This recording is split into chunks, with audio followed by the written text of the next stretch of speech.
Méditation du 2 mars. Le Christ sacrificateur sur le trône. Puisque nous avons un grand souverain sacrificateur qui a traversé les cieux, Jésus le Fils de Dieu, tenons fermement à la confession de notre foi. Hébreux 4, le verset 14. C'est dans ce temple, résidence de Dieu, que son trône est établi pour la justice et le jugement. Dans ce lieu très saint se trouve sa loi, la grande norme du bien et du mal par laquelle le monde sera jugé. Et c'est devant l'arche où elle est renfermée, recouverte du propitiatoire, que Jésus plaide les mérites de son sang en faveur du pécheur. C'est ainsi que, dans le plan de la rédemption humaine, est représentée l'union de la justice et de la miséricorde.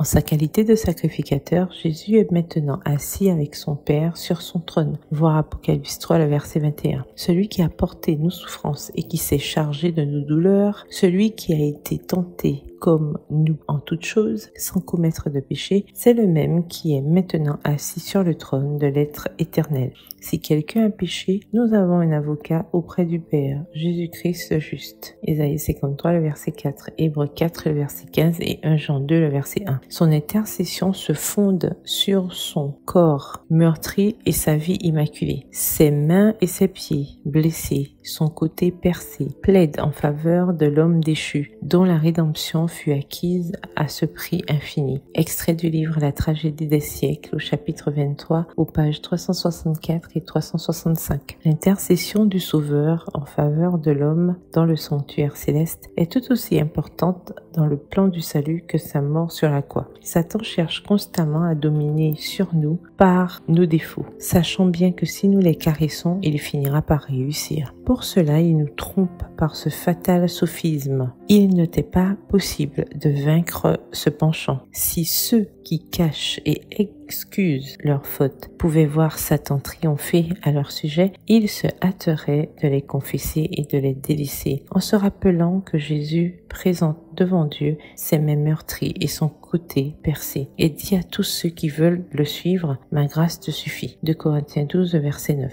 Que nul donc ne considère ses défauts comme incurables. Dieu vous donnera foi et grâce pour les surmonter. Nous vivons à l'époque du grand jour des expiations. Maintenant, de même, pendant les quelques jours de grâce qui restent encore, tous ceux qui veulent que leur nom soit maintenu dans le livre de vie doivent affliger leur âme devant Dieu, ressentir une véritable tristesse pour avoir péché et faire preuve d'une sincère repentance. Un sérieux retour sur soi-même est nécessaire. Extrait tiré toujours du livre La tragédie des siècles, chapitre 28, aux pages 429 et 430.